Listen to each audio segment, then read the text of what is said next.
শুভ দুপুর। আমন্ত্রণ ব্যবসা বাণিজ্য আর অর্থনীতির সবশেষ সংবাদ নিয়ে নিউজ 24 এর নিয়মিত আয়োজন আপন ফ্যামিলি মার্ট বিজনেস আওয়ারে। সাথে আছি আমি হোসেন শাহাদাত।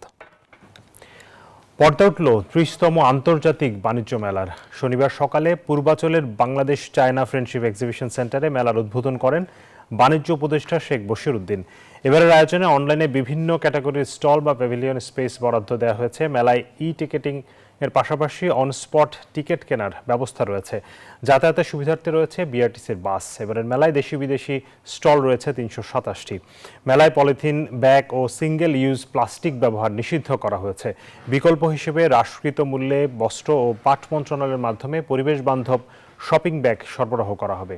2026 সালকে ইয়ার অফ দ্য বিজনেস বা ব্যবসার বছর হিসেবে ঘোষণা করেছেন বাণিজ্য উপদেষ্টা। এই মেলায় অংশগ্রহণের মাধ্যমে নতুন বাজার সম্পর্কে ধারণা লাভ, আন্তর্জাতিক মান ও প্রযুক্তির সঙ্গে পরিচিতি এবং পণ্য উন্নয়নের সুযোগ পাবেন।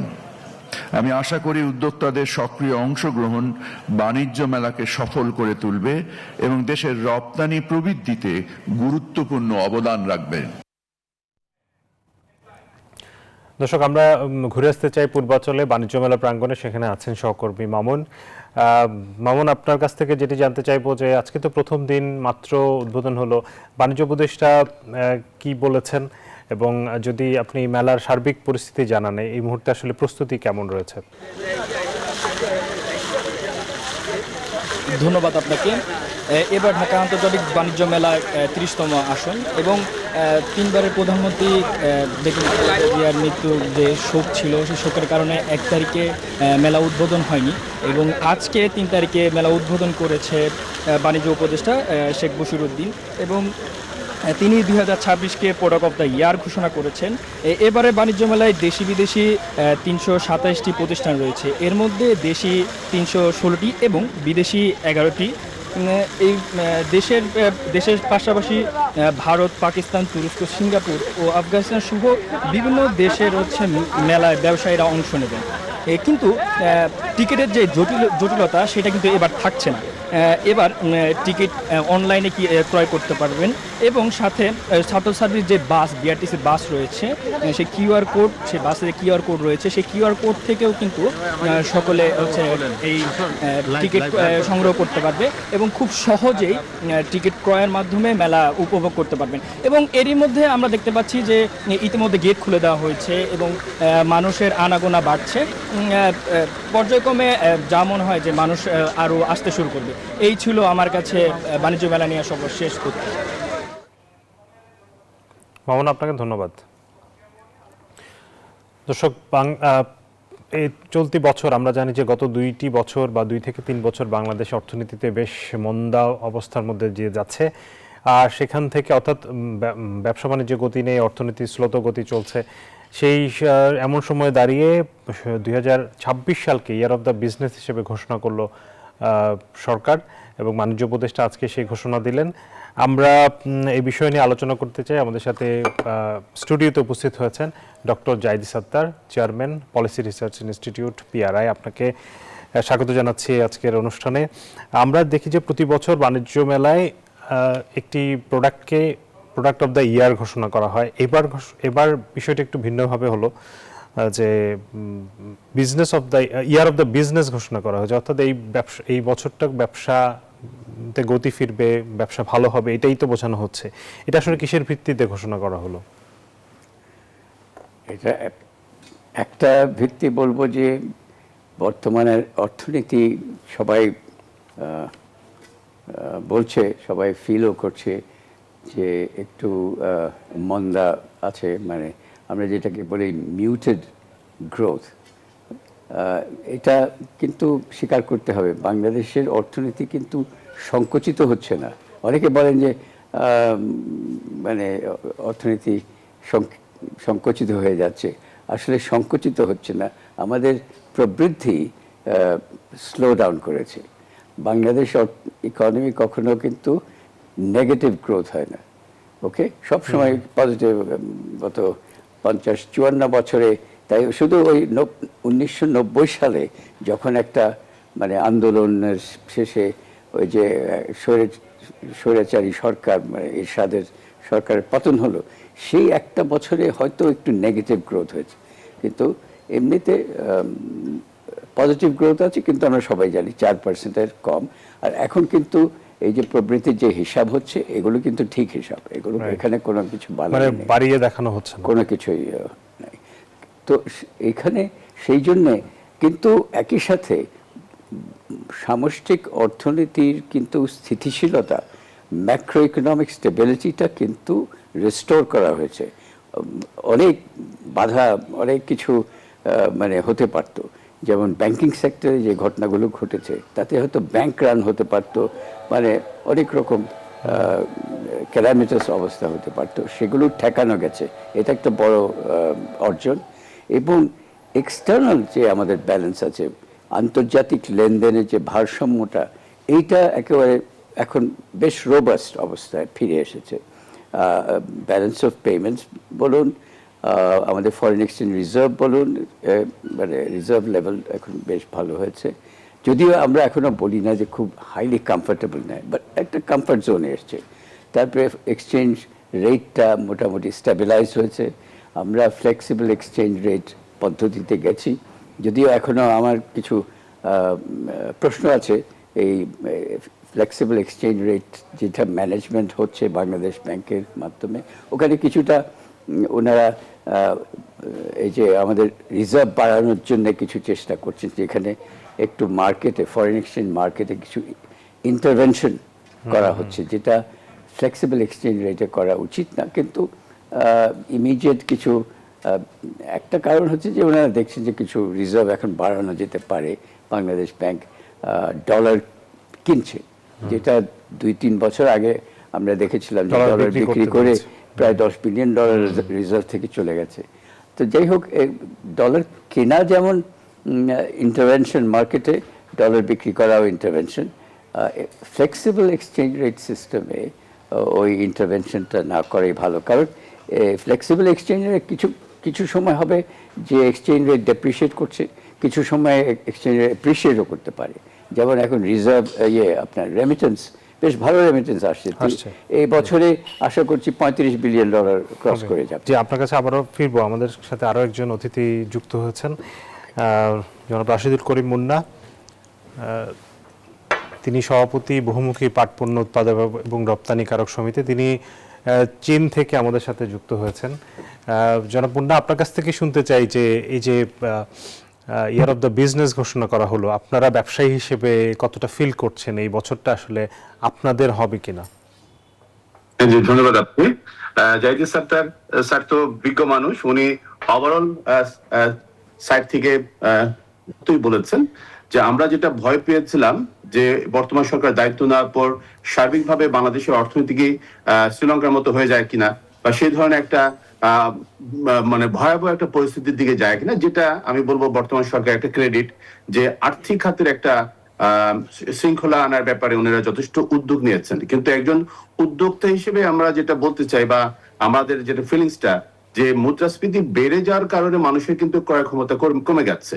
তো সুতরাং সেই ক্ষেত্রে এসএমই সেক্টরে যারা কাজ করছে বা স্থানীয় বাজারে যারা কাজ করছে, তারা কিন্তু একটা সংকটের মধ্যে আছে, এবং এটা হচ্ছে বাস্তবতা। এবং যে কারণে যে সার্বিকভাবে যে আমাদের জিডিপিতে যে গ্রোথটা হওয়ার কথা, সেটা কিন্তু হয়নি, সেটা একটা বাস্তবতা। সুতরাং সার্বিকভাবে আমরা একটা অনিশ্চয়তার মধ্যে ছিলাম যে রাজনৈতিক অবস্থান বা পরিস্থিতি কোন দিকে যায়।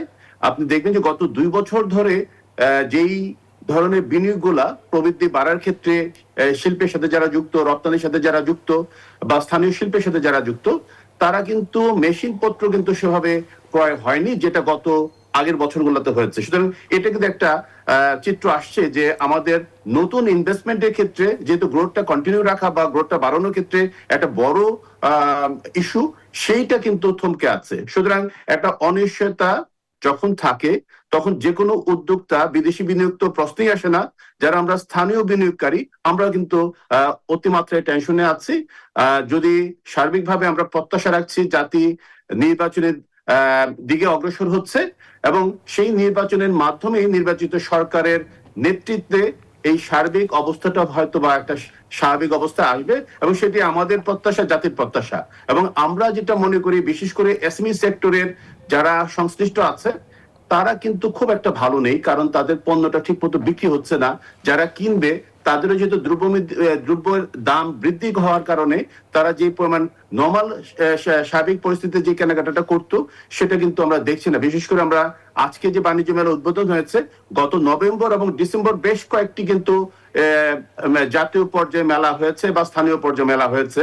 আমরা উদ্যোক্তাদের সাথে কথা বলে যেটা পেয়েছি যে সেই যেটা গত বছরের আগের বছরগুলোতে যে পরিমাণ বিক্রি হয়েছে সেই বিক্রিটা কিন্তু হয়নি। সুতরাং এটা কিন্তু একটা ইন্ডিকেট করছে যে অস্থিরতার কারণে মানুষের ক্রয় ক্ষমতার ক্যাপাসিটি কমেছে এবং সেইটার একটা ইম্প্যাক্ট কিন্তু বাজারে পড়েছে, এবং যারা শিল্পের সাথে যুক্ত আছে তারা সেটা থেকে সাফার করছে। সুতরাং আমরা মনে করি যে সরকারের পক্ষ থেকে বাণিজ্য উপদেষ্টা যেই ঘোষণা দিয়েছে, যে যথার্থ ঘোষণা দিয়েছে যে সার্বিকভাবে আমাদের আর্থিক শৃঙ্খলার জায়গাটাতে একটা স্টেবিলিটি আসছে, কিন্তু গতি আনার ক্ষেত্রে যদি সরকার সমন্বিতভাবে কাজ করে তাহলে হয়তো আমাদের একটা যেই প্রত্যাশাটা আমাদের আছে সেটা হয়তো পূরণ হওয়ার সুযোগ পাবে। ধন্যবাদ জনাব মুন্না। জনাব মুন্না যেটি বলছিলেন যে এই যে ঘোষণা করেছে এটি ভালো, কিন্তু এখানে তো সরকারের নিশ্চয়ই পরিকল্পনা থাকতে হবে। সরকার এটা ইয়ার অফ দ্য বিজনেস ঘোষণা করার তার মানে ব্যবসা গতি ফেরানো, ব্যবসায়ীদেরকে ডিমান্ড বাড়ানো বা তাদেরকে ব্যবসার পরিবেশ দেওয়ার জন্য সরকার তো নিশ্চয়ই পরিকল্পনা থাকার কথা। কিন্তু আমরা জানি যে এই সরকারের তো আর সময় আছে মাত্র 2 মাস, এরকম মাত্র 1 মাসের মতো, এবং নির্বাচনকালীন অনেক কাজ করতে হবে তাদের।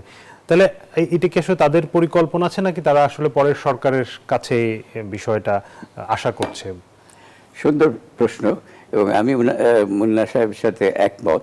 উনি বিজনেস এবং বিনিয়োগের এবং অর্থনীতির যে পালসটা ওনারা ভালো ধরতে পারেন, এবং উনি ঠিক মতোই বুঝতে পেরেছেন যে হ্যাঁ, এখনো ভালনারেবিলিটি কেটে যায়নি, কিন্তু একটা স্থিতিশীলতা, যেটার কথা আমি আগে বলছিলাম, এই যে সামষ্টিক অর্থনীতির যে স্টেবিলিটিটা ফিরিয়ে আনা, এটা কিন্তু একটু বড় কাজ। এটা যদি না ফিরতো, আমরা যদি বলতাম যে এখনো অনেক ইনস্টেবিলিটি রয়ে গেছে, ভালনারেবিলিটি আছে, যেমন একটা আমাদের রাজস্ব আয়ের আমরা খুবই দুর্বল এই ব্যাপারে, এবং আমাদের যে মূল্যস্ফীতিটা এখনো খুব কমানো যায়নি। তবে মূল্যস্ফীতিটাকে ধরে রাখা হচ্ছে, যদি খুব বেশি বাড়তে দেওয়া হয়নি, কিন্তু স্থিতিশীলতা যদি না আসতো তাহলে হয়তো দেখতে যে 8% থেকে 9%, 10%, সেটা হয়নি।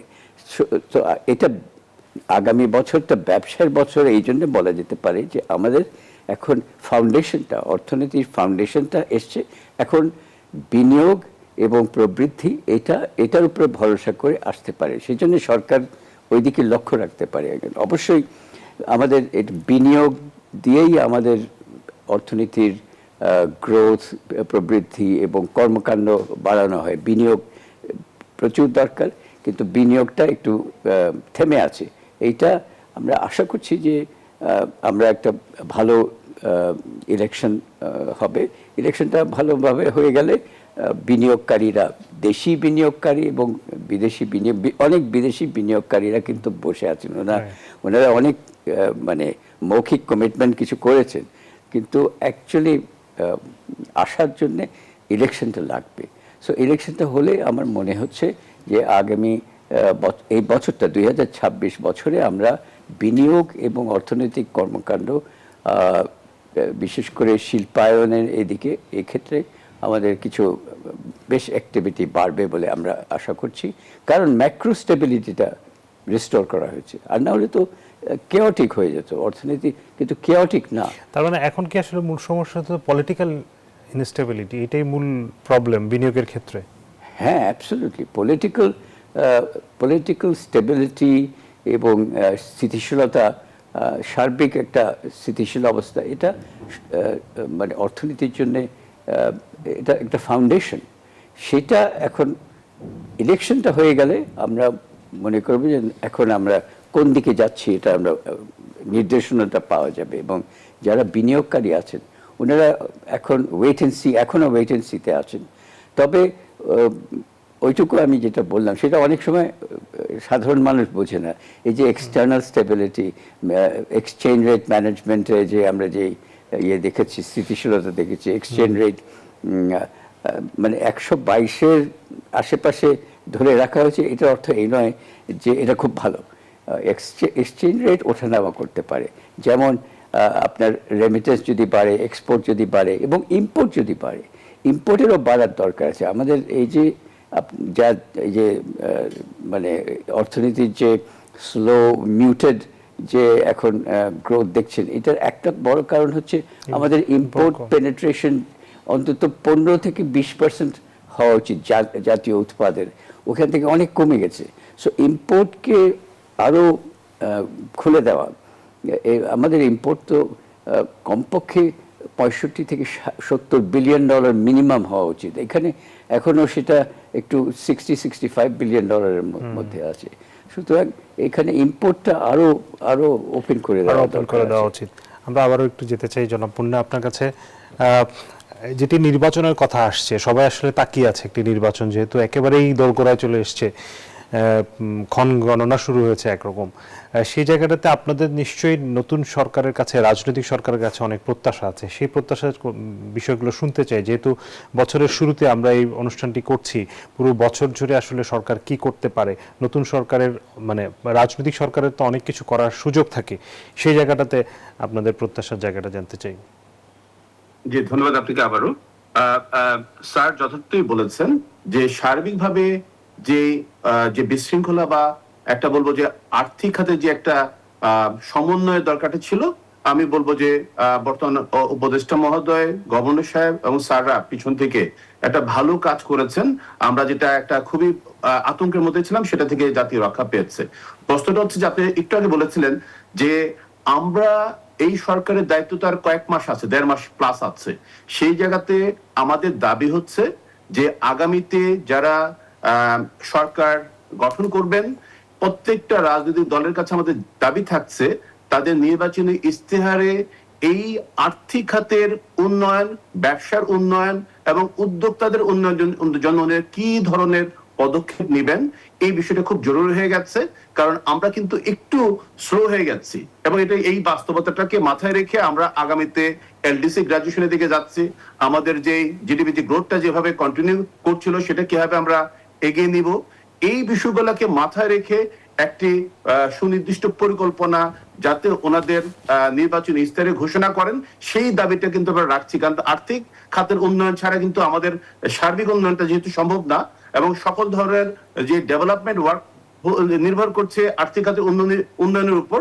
সুতরাং এই বিষয়টা খুব জরুরি হয়ে গেছে। সুতরাং আমি বারবার বলছি যে প্রত্যেকটা রাজনৈতিক দলের নির্বাচনী ইস্তাহারে আমরা সুনির্দিষ্ট ঘোষণা দেখতে চাই, যাতে নির্বাচিত সরকার যে অনাস্থার যে প্রক্রিয়াটা অব্যাহত আছে, একটা অনিশ্চয়তা আছে, এটা যাতে সার্বিকভাবে অর্থনীতি যাতে স্বাভাবিক পরিস্থিতিতে যেতে পারে এবং তার ধারাবাহিকতা যাতে একটা আমরা যে লক্ষ্যমাত্রা নির্ধারণ করা, সেই বিষয়টা খুব গুরুত্বপূর্ণ হয়ে গেছে। সুতরাং এটাই হচ্ছে জাতির প্রত্যাশা।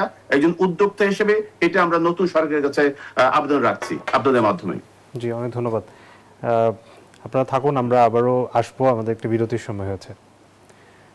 দর্শক, আপন ফ্যামিলি মার্ট বিজনেস আওয়ারের সময় হচ্ছে বিরতির, ফিরছি একটু পর, সাথে থাকুন। স্বাগত আরো একবার আপন ফ্যামিলি মার্ট বিজনেস আওয়ারে।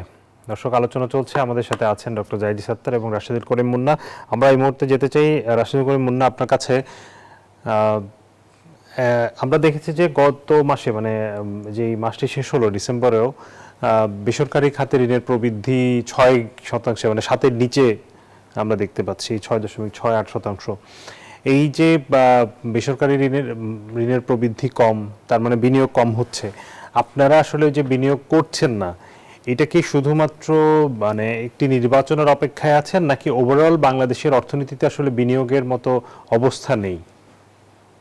ধন্যবাদ আপনাকে। আসলে এখানে 3টা পার্ট। একটা হচ্ছে আমরা দেখেছি বর্তমান সরকার দায়িত্ব নেওয়ার পর সেন্ট্রাল ব্যাংক বেশ কিছুটা কনজারভেটিভ অ্যাপ্লিকেশনে গেছে, অর্থাৎ নতুন করে বিনিয়োগ করা, নতুন করে এলসি ওপেন করা, অর্থাৎ স্বাভাবিকভাবে যে প্রক্রিয়াটা চলমান ছিল, সেই জায়গাতে সেন্ট্রাল ব্যাংকের নির্দেশনায় প্রত্যেকটা ব্যাংক এবং আর্থিক খাত কিন্তু খুব কনজারভেটিভ ভাবে ক্যালকুলেশন করে উদ্যোক্তাদেরকে সাপোর্ট দিয়েছে এবং নতুন উদ্যোক্তাদেরকে, বিশেষ করে এসএমই সেক্টরে যারা আছে বা মাইক্রো বা কটেজ সেক্টরে আছে, তাদেরকে কোনোভাবেই সেভাবে সহায়তা করেনি। এটা হচ্ছে একটা সাইড। এবং সেটা একটা সুফল সাইড আছে, যেটা আমি বলেছি যে আর্থিক খাতের যে একটা বড় ধরনের বিশৃঙ্খলা ছিল সেটার একটা শৃঙ্খলার মধ্যে এসেছে, কিন্তু স্বাভাবিক গতি যেই প্রক্রিয়া যেভাবে আসার কথা ছিল সেটা বাধাগ্রস্ত হয়েছে। দ্বিতীয়ত হচ্ছে আমরা দেখছি যে এই অনিশ্চয়তার কারণে আমরা কিন্তু নতুন বিনিয়োগ করার সাহসটি করিনি, কারণ দেশ কোথায় যাচ্ছে এবং দেশ যেভাবে যাবে, আইন শৃঙ্খলা যেহেতু যথেষ্ট অবনতি হয়েছিল বা এখনো সেটা বলবৎ আছে, এবং সার্বিকভাবে নতুন বিনিয়োগ করার যে আস্থার জায়গাটা সেটা বাধাগ্রস্ত হয়েছে। তৃতীয়ত হচ্ছে আমরা দেখেছি ট্রাম্প প্রশাসন এবং তার আগে ইউক্রেন রাশিয়ার যুদ্ধের কারণে যে ইন্টারন্যাশনাল মার্কেটে যে একটা নেগেটিভ ইম্প্যাক্ট এসেছে, সেক্ষেত্রে এক্সপোর্ট যারা আমরা করছি আমাদের বায়াররা কিন্তু বিশেষ করে ট্রাম্প প্রশাসনের যে নতুন ঘোষণাটা প্রতি বছর দুবার হচ্ছে বায়াররা অর্ডার প্লেস করে দুইটা সিজনকে মাথায় রেখে। সুতরাং একটা সিজনের সময় ট্রাম্প প্রশাসনের এই ঘোষণাটার অপেক্ষায় ছিল বলে অনেক বায়ারই হচ্ছে একটু কনজারভেটিভ ভাবে চিন্তা করেছে। তারা যে পরিমাণ অর্ডার প্লেস করতো সেটা প্রায় 20 থেকে 30% তারা কম অর্ডার প্লেস করেছে, যাতে তাদেরও আর্থিক অবস্থা কিন্তু খুব একটা ভালো অবস্থা নেই, তারা একটা স্টাক হয়ে আছে। সুতরাং সেটাকে মাথায় রেখে তারা করেছে। আর তৃতীয়ত হচ্ছে সার্বিকভাবে যখন আমাদের যে বাজার ব্যবস্থাপনাটা, এই বাজার ব্যবস্থাপনার মধ্যে অনেকগুলা অ্যাক্টর কাজ করছে, সেই জায়গাতে যে আমরা শুরুতেই বলেছিলাম যে বিক্রির যে ধারাটা বা বিক্রির যে পরিমাণটা সেটা কিন্তু কিছুটা কমেছে।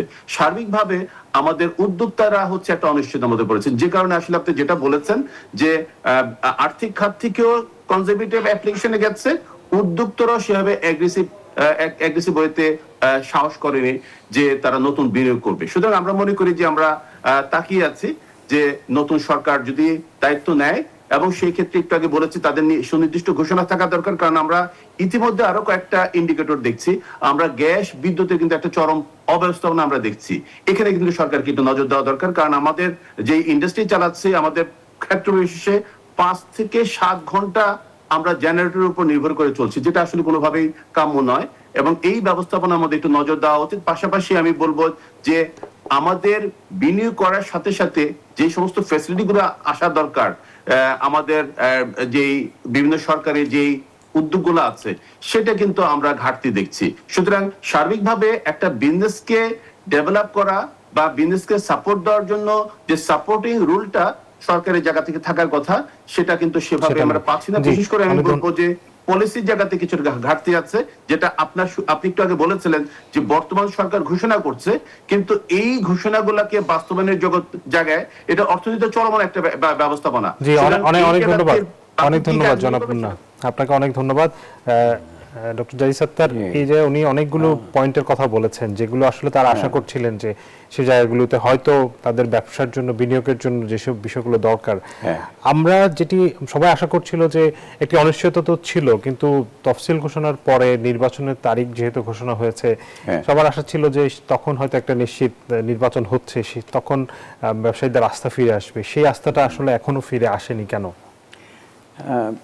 ঠিকই, ওনার যে কনসার্নটা এটা ঠিকই, কারণ ওনারা মানে খুব তাড়াতাড়ি জানতে চায়, আচ্ছা আমাদের সামনে ইলেকশন আছে, নতুন গভর্নমেন্ট আসবে, নতুন গভর্নমেন্টের প্ল্যানস কি। আমরা এই যে 1.5 বছর 2 বছর একটু যেটাকে আমরা মিউটেড গ্রোথ বলছি, বিনিয়োগের মানে ধারাটা খুব বেশি দেখছি না। সেখানে আমার একটা প্রশ্ন, বিনিয়োগ আমরা যখন বলি, এই বিনিয়োগটা কিন্তু ঢাকায় বসে যারা উদ্যোক্তারা আমরা দেখি সচরাচর, এবং ব্যাংকে বড় বড় যারা উদ্যোক্তা আছে যারা ব্যাংক থেকে লোন নেন, আমাদের একটা হিসাবে দেখা গেছে যে এই 1% অফ বরোয়ার্স, তাদের কাছে 75% অফ লোন ওদের কাছে চলে যায়। তো এই বড় বড় বড়োয়ার তো এখন আর এরা অনেকে নানান জায়গায় পালিয়ে আছে, অনেকে মানে এর অর্ধেকই কোথাও এখানে নাই। সুতরাং এমনিতেই আপনার লেন্ডিংটা কমে যাবে। কিন্তু ওনাদের এই ধারণাটাও ঠিক যে নতুন যে সরকার যেটা আসবে, ওরা এখন তৈরি হচ্ছে, প্রস্তুতি নিচ্ছে। এখন মানে হয়তো আগামী এই 1 মাসের মধ্যে অনেক পরিকল্পনা, যে আমরা কি ধরনের ব্যবসা দেখতে চাই, কি ধরনের অর্থনীতি দেখতে চাই, এগুলো দিক নির্দেশনা আপনি পাবেন। ওনারা অবশ্য আশা করছেন যে by this time they should know, কিন্তু ওটা একটু সময় লাগছে। কিন্তু ইন্টারিম গভর্নমেন্ট যেটুকু করতে পারে, ইন্টারিম গভর্নমেন্ট কতগুলো কিন্তু অনেক পলিসিস ডিসিশন নিয়েছে যেগুলো এত সচরাচর দেখা যায় না। যেমন একটা পলিসি, বড় একটা ডিসিশন যেটা হচ্ছে যে এই যে জাতীয় রাজস্ব বোর্ডকে 2 ভাগ করে ফেলা, যেখানে পলিসি এক জায়গায় হবে, ইমপ্লিমেন্টেশন আরেক জায়গায় হবে। এই কাজটা তারা খুব স্ট্রংলি করতে পেরেছে, এত বিরোধিতা সত্ত্বেও, এত আন্দোলন হয়েছে, এত কিছু হয়েছে, কিন্তু ওনারা করতে পেরেছেন ফাইনালি। এটা করে ফেলেছেন এবং প্রস্তুতি চলছে যাতে করে রেভিনিউ পলিসি ডিভিশন একটা আলাদা থাকবে, যেখানে পলিসিগুলো তৈরি হবে, আর রেভিনিউ ম্যানেজমেন্ট ডিভিশন আছে যেটা জাতীয় রাজস্ব বোর্ডের ইমপ্লিমেন্টেশন পার্ট। এই দুটো আলাদা করাটা খুবই জরুরি ছিল। এটা ফাইনালি হয়েছে, এটা আশা করি। আর্থিক খাতে আমরা দেখেছি বেশ কিছু সংস্কার কারণে এখন মানে খুব বেশি লোন, বেনামে লোন নেওয়া বা ওগুলো তো এই জিনিসগুলো বন্ধ এই যে হয়েছে। নন পারফর্মিং লোনস যে হঠাৎ 36% এখন যেটা দেখা যাচ্ছে, এটার দুটো কারণ আছে। একটা কারণ হচ্ছে যে প্লান্ডার, মানে ব্যাংকিং সিস্টেমে যে প্লান্ডার হয়েছে, প্লান্ডারের কতগুলি আপনাকে চিহ্ন দেই। ইসলামী ব্যাংক যেখানে 5%-এরও কম এনপিএল ছিল, সেখানে এখন 52% হয়ে গেছে এনপিএল। আর ওই যে 5টা ব্যাংক যেটা এখন সম্মিলিত ইসলামী ব্যাংক যেটা হয়েছে, ওদের তো 90%-এর বেশি এনপিএল হয়ে গেছে। মানে কিন্তু এইগুলো মানে প্লান্ডারে, এটাকে কোনো ব্যাংক নিয়মে যে ওনারা নিয়ে গেছেন তারপর ফেরত দিতে পারছেন না। এটা আরেকটা কারণ হচ্ছে রিক্লাসিফিকেশন, যে আমরা আগে নন পারফর্মিং লোনসের যে ক্লাসিফিকেশন ডেফিনিশনসগুলো, ওগুলো কিছু পরিবর্তন করা হয়েছে। বাজেল 3 মানে আন্তর্জাতিক যে স্ট্যান্ডার্ড আছে সেটার কাছাকাছি এখন ডেফিনেশনে গেলে দেখা যাচ্ছে যে আমাদের এনপিএল আগের চেয়ে অনেক বেশি। সো এই দুটো কারণে, যেখানে ওরা বলতো যে নন পারফর্মিং লোনস কত 10-15%-এর হিসাব ছিল, সেখানে এখন 36% হয়ে গেছে। তার কারণ হচ্ছে এই দুটো কারণ। তো কিন্তু এত বেশি নন পারফর্মিং লোনস কিন্তু আপনার ইয়েতেও হয়নি। ওই যে যখন financial crisis, Asia financial crisis 1997-এ যেটা হয়েছিল, ইস্ট এশিয়া, কোরিয়া, যেমন কোরিয়ার তো ব্যাংকিং ক্রাইসিস তো হয়েছে, জিডিপি গ্রোথ 10% কমে গেছিল। বাংলাদেশে কিন্তু নেগেটিভ গ্রোথ হয়নি। হ্যাঁ, এইগুলো কতগুলো, এই যে এত তাড়াতাড়ি যে সামষ্টিক অর্থনীতির যে আমরা একেবারে শেষের দিকে আলোচনার আপনার কাছ থেকে কয়েকটা রিকমেন্ডেশন শুনতে চাইবো যে এই বছরে আসলে অর্থনীতিকে যদি আমরা গতিতে ফিরাতে চাই, সেক্ষেত্রে কোন বিষয়গুলো সবার আগে করা দরকার? প্রথমত মানে এই কাজটা আমরা অনেক পিছিয়ে ফেলেছি, যে আমরা যে আন্তর্জাতিক বাণিজ্য, আমরা এক্সপোর্ট সাকসেস আমাদের হচ্ছে, আমাদের রেকর্ডে আছে, কিন্তু সেই এক্সপোর্ট সাকসেস একটা প্রোডাক্ট গ্রুপে, এই রেডিমেড গার্মেন্টস, 216টা রেডিমেড গার্মেন্ট প্রোডাক্ট আমরা এক্সপোর্ট করি। ওর মধ্যেই আমরা 20-25 বছর কিন্তু ওই 216টা প্রোডাক্ট মধ্যে আটকে আছি। কিন্তু বাকি যে 1300 থেকে 1400 প্রোডাক্ট, নন গার্মেন্ট প্রোডাক্ট যে আমরা এক্সপোর্ট করি, কিন্তু অনেকে জানেন না যে আমরা এত এক্সপোর্ট প্রোডাক্ট, কিন্তু নন গার্মেন্ট এগুলি, আর ওই যে $1 বিলিয়ন গার্মেন্ট আমরা এক্সপোর্ট করছি কত, $40-45 বিলিয়ন, কিন্তু অন্যগুলো $1 বিলিয়ন ক্রস করে না। তবে কয়েকটা যে প্রোডাক্ট আছে, যেমন লেদার ফুটওয়্যার এবং লেদার প্রোডাক্টস, এগুলোতে আমরা $1 বিলিয়ন ক্রস করে গেছি। জুট গুডস, কিন্তু এগুলোতে আমরা $1 বিলিয়ন ক্রস করেছি, মাঝে মাঝে কমে যায়। তারপরে হচ্ছে হোম টেক্সটাইলস, কিন্তু এগুলো স্যার $1 বিলিয়ন মধ্যেই কিন্তু সবসময় থাকছে, বাড়ছে না। অর্থাৎ আপনি বলছেন, আর অন্যগুলো তো $100 মিলিয়ন হয় না। আপনার কাছ থেকে একটু রিকমেন্ডেশনগুলো শুনতে চাই যে কি করা উচিত।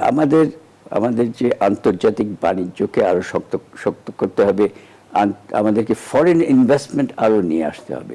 সেই জন্য আমাদের যে আন্তর্জাতিক বাণিজ্য নীতি যেটা আছে, এই নীতিটা দিয়ে, এত বছরের যে নীতি চলছিল, 90 দশকে আমরা আসলে ডিরেকশন চেঞ্জ করেছিলাম।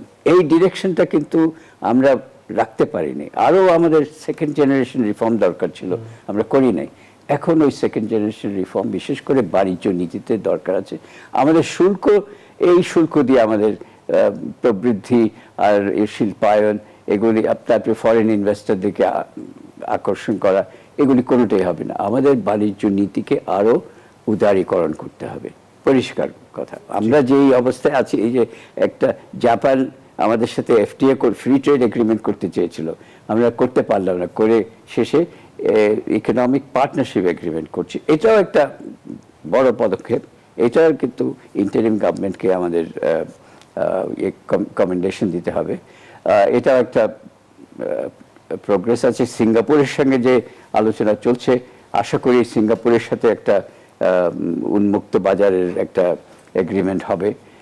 সো এইগুলি হচ্ছে সামনে ওই একটা বড় কাজ রয়েছে, আমাদের বাণিজ্য নীতিকে উদারীকরণ করতেই হবে, কারণ আমরা বাণিজ্যের মাধ্যমে অগ্রগতি এবং এই যে কর্মসংস্থান, এটা আমাদের রপ্তানি বাণিজ্যের মাধ্যমে এবং আমদানিও আমাদের করতে হবে। কিন্তু আমরা সবসময় রপ্তানির কথা ভাবি, আমদানিকে আরো উদারীকরণ করার অ্যাবসলিউটলি প্রয়োজন। জি, আমরা একেবারে শেষ করবো। 1 মিনিট একটু জনাব রাশিদ করিম মুন্না আপনার কাছ থেকে এই বিষয়ে শুনতে চাই। গুরু, উনি পিছন থেকে অনেক ভালো কাজ করছেন। আমরা একটাই দাবি করছি নতুন সরকারের কাছে, সুশাসনের একটা বড় অভাব। মানুষ নতুন সরকারের কাছে দাবি ছিল সুশাসন, সুতরাং নতুন যে নির্বাচিত সরকার আসবে সেই সরকার যদি সুশাসন নিশ্চিত করতে পারে, আমি বিশ্বাস করি বাংলাদেশের মানুষ অনেক সৃজনশীল, এই ব্যবসায়ীরা যে এগিয়ে যাচ্ছে অনেক চ্যালেঞ্জের মধ্যেও বাংলাদেশ আরো বড় জায়গায় যাওয়া সম্ভব হবে যদি নতুন সরকার আমাদেরকে সুশাসনের জায়গাটা নিশ্চিত করতে পারে। খুবই গুরুত্বপূর্ণ আপনি একটি পয়েন্ট বলেছেন। অনেক ধন্যবাদ জনাব রাশিদ করিম মুন্না, অনেক ধন্যবাদ ডক্টর জাহিদ সাত্তার আমাদেরকে সময় দেওয়ার জন্য। দর্শক, এর সাথে নিচ্ছি আরেকটি বিরতি, ফিরছি একটু পর, সাথেই থাকুন। বিরতির পর স্বাগত আরো একবার বিজনেস আওয়ারে। এবার জানাবো শেয়ার বাজারের খবর।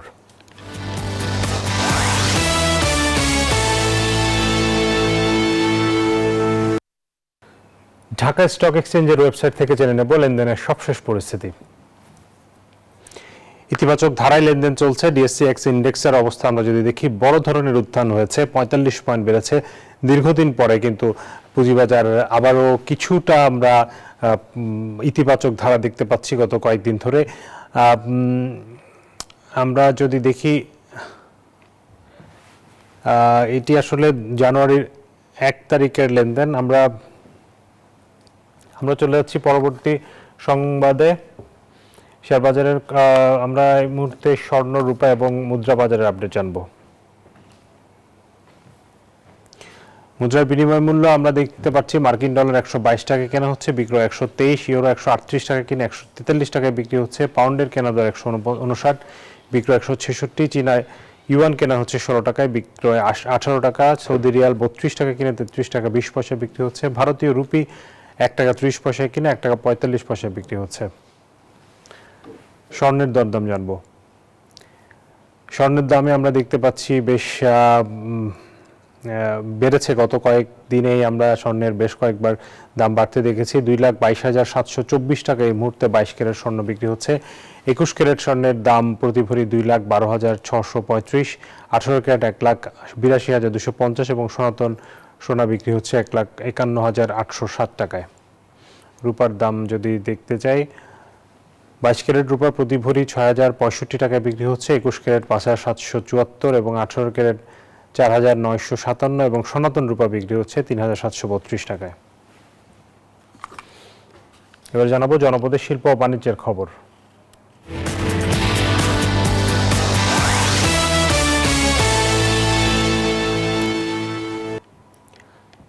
তীব্র শীত ও ঘন কুয়াশার কারণে আসন্ন বোরো মৌসুমের বীজতলা নিয়ে দুশ্চিন্তায় যশোরের কৃষক।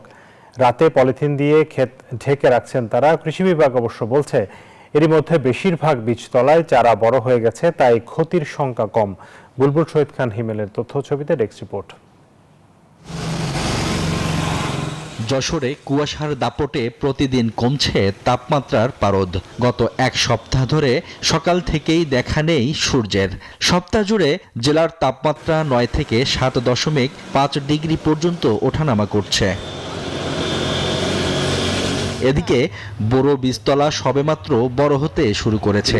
এরই মধ্যে শীত ও কুয়াশার কারণে নষ্ট হয়েছে অনেক বীজতলা। কুয়াশায় পাতা সব নষ্ট হয়ে যাচ্ছে। তারপরে পলিথিন দিয়েছি, পলিথিন দেওয়ার পরে কিছুটা ভালো হচ্ছে। পলিথিন দিতে একটু লেট হয়ে গেছে, এই জন্য আমাদের পাতা লাল হয়ে গেছে। এখন অনেকেরই পাতা এইভাবে আর কি সব নষ্ট হয়ে গেছে এই কুয়াশার কারণে। এ অবস্থায় পরিশ্রম ও ব্যয় বেড়েছে বোরো চাষিদের। বীজতলা রক্ষায় অনেক কৃষক রাতের বেলা পলিথিন দিয়ে ক্ষেত ঢেকে রাখছেন। কিনতে হচ্ছে নানা প্রতিষেধক। আর এক সপ্তাহ পরে আমরা পলিথিন দিছি, পলিথিন দেওয়ার পরে এখন পাতাটা স্বাভাবিক খুব ভালোই আছে। অন্য অন্য জায়গায় দেখছি, দেখার পরে আমি নিজেও সেই প্রত্যয়টা ব্যবহার করেছি, করার পরে যাক আল্লাহর রহমতে আমার পাতাটা খুব ভালো হয়েছে। অনেক কৃষক মাঠ পর্যায়ের কৃষি কর্মকর্তার দ্বারস্থ হচ্ছেন, তাদের পরামর্শে রক্ষার চেষ্টা করছেন বোরো ধানের চারা। যশোর জেলায় এবছর ৭,৯৯৫ হেক্টর জমিতে বোরো ধানের বীজতলা করা হয়েছে। এই বীজতলা আমাদের ইতিমধ্যেই ধান রোপণ শুরু হয়ে গেছে। আশা করা যায় যে এবছর আমাদের যে কাঙ্ক্ষিত লক্ষ্যমাত্রা সেটি অর্জিত হবে।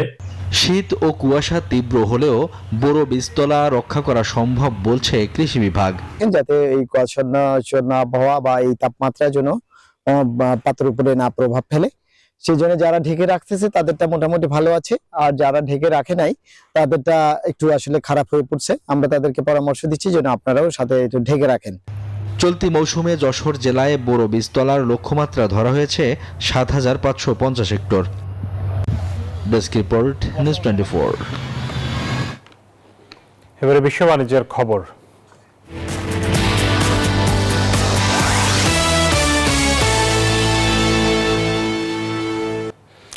ঢাকা থেকে করাচিতে সরাসরি ফ্লাইট পরিচালনার জন্য বিমান বাংলাদেশ এয়ারলাইন্সকে অনুমতি দিয়েছে পাকিস্তান।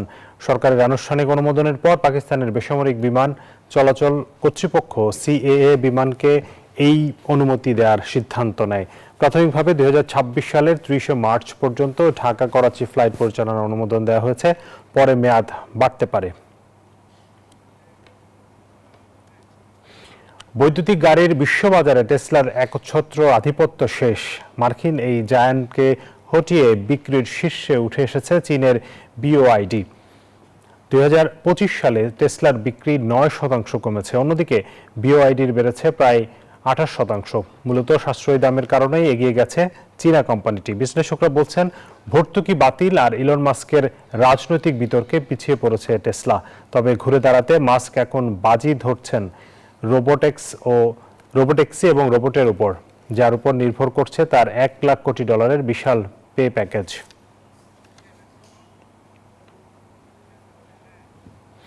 দর্শক, এই ছিল বিজনেস আওয়ারের আজকের আয়োজনের সাথে থাকার জন্য ধন্যবাদ সবাইকে।